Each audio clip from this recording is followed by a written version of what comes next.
Hello, sister and brother! Welcome po ulit sa ating channel. Ito naman po ay ipapakita po namin sa inyo ang aming history, kung saan po ay nagsimula po kaming mag-Bible study.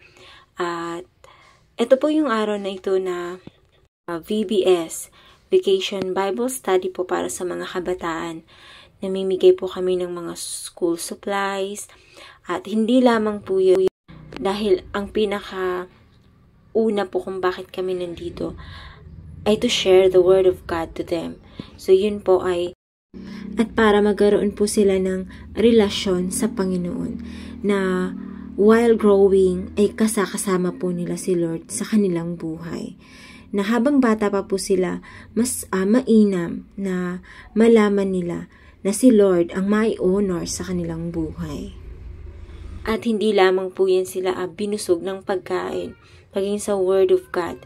Dito naman po ay history po kung saan kami nagsiserve sa Panginoon, gumagawa ng gawain ni Lord na nasa labas lang po ng aming tahanan.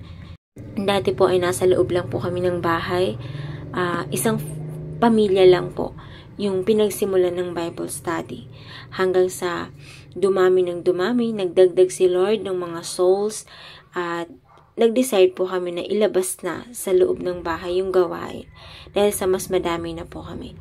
So yan po, kung makikita nyo po, nasa labas lang po talaga kami ng bahay at may bubong lang po kami dyan. Binubungan lang po yan ng isa naming ka-church para hindi po kami nauulanan.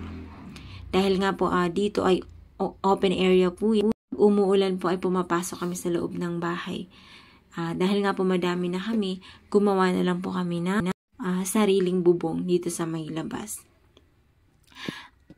Hanggang sa binigyan po kami ni Lord ng aming sariling bahay-sambahan. Napakabuti po ng Panginoon dahil hindi po niya kami hinahayaan na hanggang dyan lang sa labas ng bahay.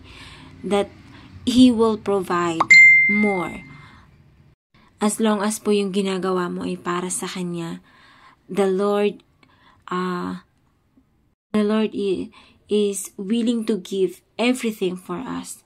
Lalo na po kung para sa Kanyang kaluwalhatian. So, kahit anong araw, anong oras, pwede kang mag-serve sa Panginoon.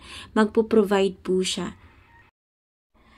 You will serve the Lord with all your heart and soul, kahit saan. Pero, binigyan po kami ni Lord ng bahay-sambahan kung saan mas komportable po kami at hindi na po kami nauulanan at hindi na po kami naaarawan. Thank you, Lord, and see you po sa karugtong nito.